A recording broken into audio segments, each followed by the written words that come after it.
Welcome to another episode of Tech Time Voyage.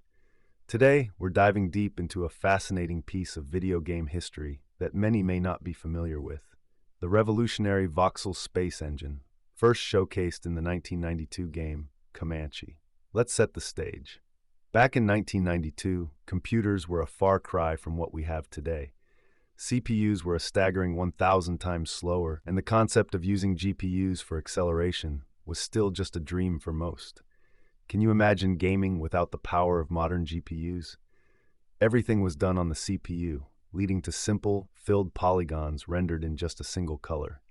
It was in this context that Novalogic released Comanche, and let me tell you, the graphics at the time were breathtaking, 3 years ahead of their contemporaries.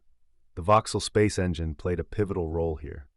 It uses a technique that's akin to ray casting, which allowed for a rich, textured landscape filled with details that other games failed to provide, like mountains, valleys, and for the first time, neat shading and shadows. Sure, they were pixelated, but that was par for the course in the early 90s. An interesting tidbit: the engine leverages height maps and color maps to represent terrain.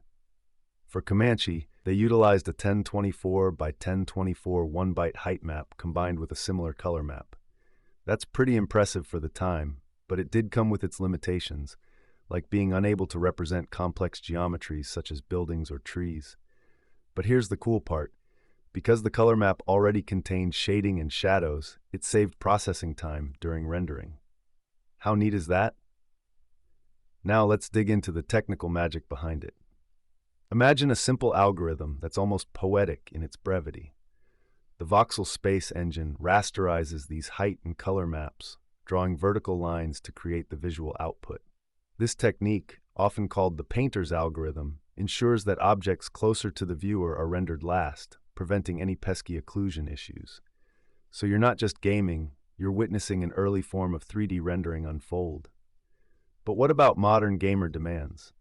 The VoxelSpace engine was a step toward more complex rendering technology.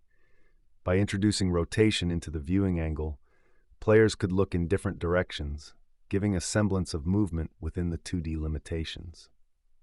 The team didn't stop there. They optimized their performance further with clever tricks, like drawing from front to back and utilizing a Y buffer to manage occlusion effectively. And let's be real, there's something incredibly fascinating about the ways these games overcame technical boundaries, effectively laying the groundwork for modern gaming engines. Each rendering function, each line of code written back then, was a stepping stone toward the rich, immersive worlds we enjoy today. So as we celebrate this piece of history, I want you to think about how far we've come and where we might be heading next. What innovations do you think are just over the horizon? Could we see a renaissance of older techniques in new games? If you've got thoughts or ideas, I'd love to hear from you. Thanks for tuning in to Tech Time Voyage. Remember, each episode is a chance to explore the vast world of technology's past, present, and future. Until next time, keep your curiosity alive and your mind questioning.